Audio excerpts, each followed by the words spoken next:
Olá, tudo bem? Estamos de volta aqui, professora Cláudia, de língua portuguesa, e hoje nós vamos corrigir os exercícios que a professora passou para vocês na videoaula, tá? Os exercícios que nós faremos a correção hoje são os exercícios da página 12 a 15, certo? Que ela trabalhou com vocês, estamos na nossa semana 7. Então vamos lá. Vocês não vão me ver, eu vou passando os exercícios e paro para qualquer dúvida, ok? Começamos então. No primeiro parágrafo da reportagem, relata-se o caso de uma pessoa que sofria de diabetes. O que aconteceu com ela? Bom, para quem não sabe, diabetes, as pessoas não podem tomar ou comer ou beber, né? Beber ou comer coisas com doce, certo? Que tenham açúcar. E essa pessoa, ela se tratou seguindo uma dica que ela viu na internet. Ela bebeu um copo de baba de quiabo com água todas as manhãs. Acabou não indo ao médico e fazendo uma medicação da internet. A sua doença se agravou, levou à amputação de um dedo do pé, porque quem sofre de diabetes tem um problema de que não tem cicatrização, né? Por que os repórteres decidiram iniciar o texto com esse caso? Bom, eles queriam fazer o quê? Chamar a atenção do leitor, mostrando as consequências drásticas que uma notícia falsa pode ter e as consequências que vai levar uma pessoa a perder um dedo do pé, uma coisa às vezes pode ser até mais grave, né? Poderia ser um infarto, coisa nesse sentido. E assim ele quer motivar o leitor para que esse continue a ler. A questão 27, ela pede que nós leiamos o trecho. Ao ser diagnosticado com diabetes em 2013, o comerciante, hoje com 59 anos, ouviu orientação de tomar comprimidos diariamente, equilibrar a alimentação e fazer exercícios. Com base nessa leitura, é possível concluir que: letra A, o médico receitou medicamentos para a pessoa citada, ou alguém indicou o medicamento para essa pessoa. Na internet nós temos de tudo, até o falso médico, nós temos que tomar muito cuidado com isso, né? E ele pegou o remédio que alguém receitou, com certeza. O título da reportagem é Epidemia de Mentiras. Considerando o significado de epidemia, nós estamos agora numa epidemia do Covid-19, então nós sabemos o que é isso, né? Responda às questões a seguir. Qual é a doença que está, entre aspas, aí, abordada pela reportagem? As fake news, notícias falsas sobre a saúde, certo? Então, essas doenças que estão nos prejudicando são as fake news, certo? Que efeitos essa doença pode causar nas pessoas? A fake news pode. Que tipo de problemas essa fake news pode propiciar a todos nós? Ela impede que as pessoas doentes procurem tratamento médico para as enfermidades, o que acaba por agravá-las.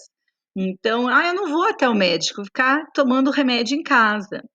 Qual informação presente? Isso nós temos que tomar muito cuidado, até esse texto nos chama a atenção para o que nós estamos vivendo agora.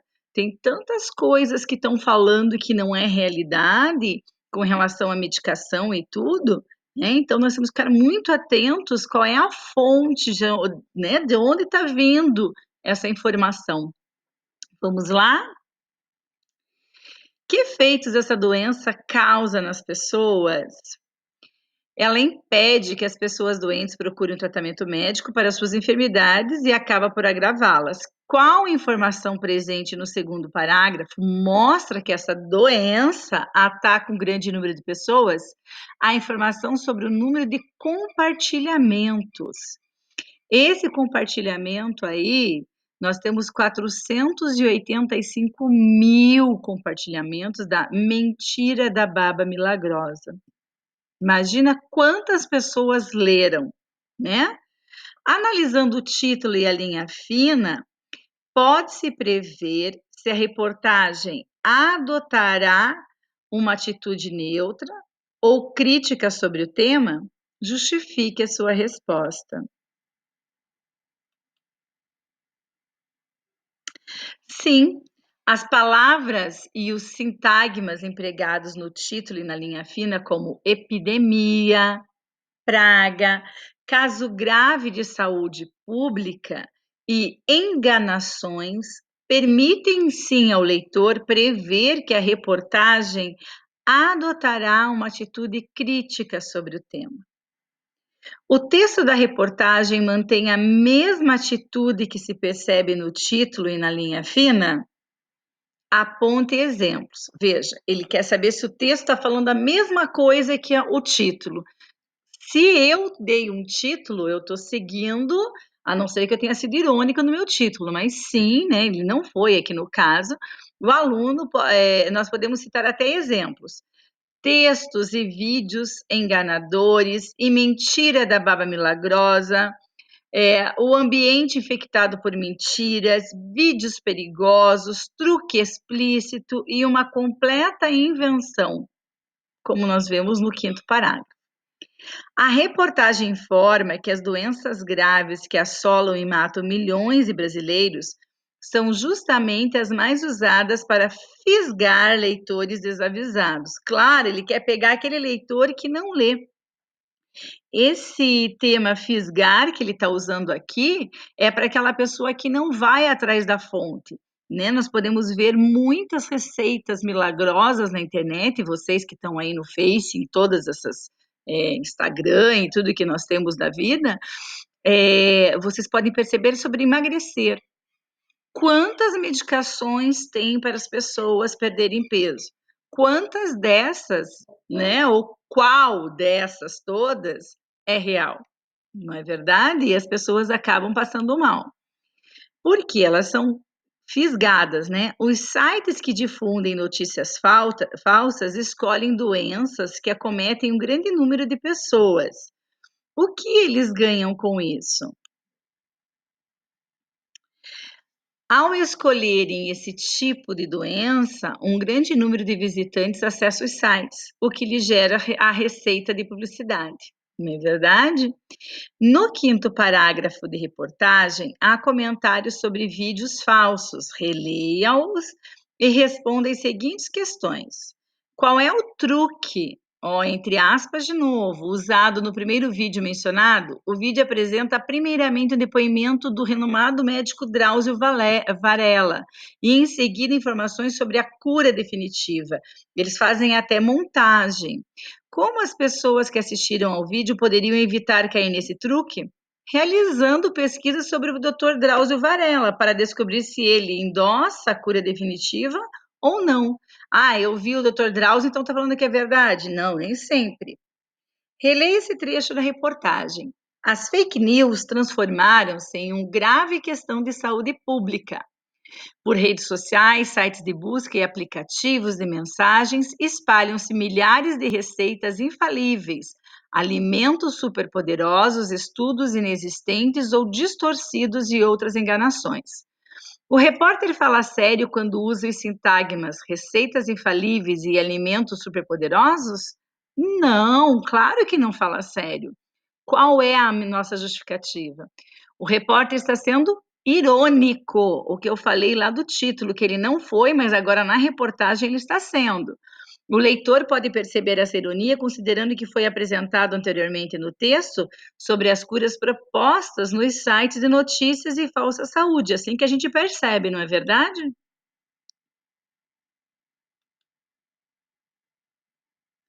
Quais sintagmas nominais expressam diretamente a opinião revelada na reportagem?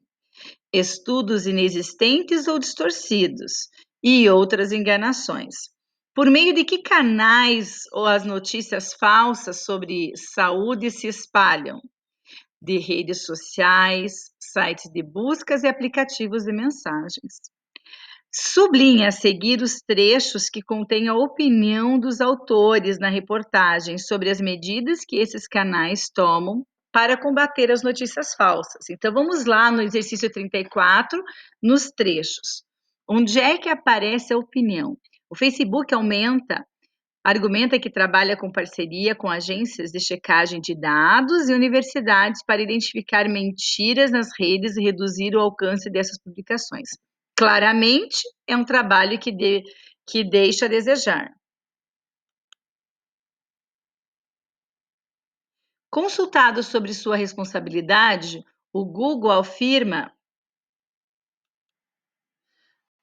que adota medidas como a redução do fluxo de audiência e publicidade em sites mal intencionados. Além disso, a companhia mantém no Brasil uma parceria com o Hospital Albert Einstein, que produz quadros com informações relevantes sobre as doenças pesquisadas. Opinião: o resultado, porém, é bastante tímido. Próximo parágrafo. Para minimizar o problema, o WhatsApp anunciou um teste. O destinatário é informado se o texto que recebeu foi escrito por seu remetente ou está apenas sendo encaminhado. É um tímido paliativo. Aqui nós temos as 3 opiniões, um em cada parágrafo.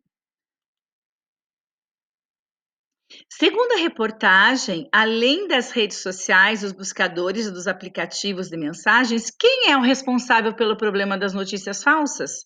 Os usuários que compartilham a notícia, né, gente, sem consultar a fonte. Nós mesmos que compartilhamos sem olhar de onde ela vem, que somos responsáveis. Observe se o box tira-teima, que informação é dada nele. São indicadas algumas fontes em que o leitor pode tirar dúvidas sobre notícias que viu na internet. Muito importante esse box, gente. Foco nele. Anote outras recomendações citadas na reportagem para verificar a veracidade de uma notícia sobre saúde. Conversar com o médico e observar qual é o veículo em que foi publicada é uma opção, hein? Muitas reportagens apresentam intertítulos, elementos que não são exclusivos sobre esse gênero textual. No exemplo a seguir, sublinhe aquilo que se caracteriza como intertítulo. Então, nós temos lá, na verdade, os parágrafos, né? O início de cada parágrafo, o subtítulo. Checagem de fatos e bicho-papão. A 39 é pessoal, então eu não vou fazer a correção. Já na 40, ela pede que vocês completem, né, a fake news que nós temos aí. A reportagem Epidemia de Mentiras sustenta que as notícias falsas se originam da onde? Elas se originam ou se espalham nas redes sociais, nos buscadores de informações e nos aplicativos das mensagens. Questão 41 e 42 é baseado no texto. A 42. No texto anterior, os argumentos 1 e 2 são utilizados para defender o jornalismo hegemônico. A 43. Assinale as recomendações que seriam úteis para verificar se uma notícia na internet é falsa ou verdadeira. A letra B é verdadeira, buscar informações sobre o site em que a notícia foi publicada, a fim de descobrir se ele é sério ou sensacionalista. A letra D, verificar todas as letras do endereço do site para enganar os leitores de sites de notícias falsas, costumam criar endereços parecidos com os de sites sérios, com apenas uma ou duas características trocadas, né, letras trocadas. E o último exercício, né, a letra E ainda é correta, ler a mesma notícia nos outros sites em que ela foi publicada, realizar uma comparação a fim de descobrir se os pontos importantes coincidem ou não. Na 44, as frases, a medida das redes sociais são insuficientes, a reportagem consideradas as medidas são insuficientes. A 1 é predicado nominal, a letra B é predicativo do sujeito e a letra C, um objeto direto. Eu espero que tenham gostado. Qualquer coisa, voltem na videoaula para vocês se assegurarem de tudo. Até o próximo vídeo. Não fiquem com dúvidas.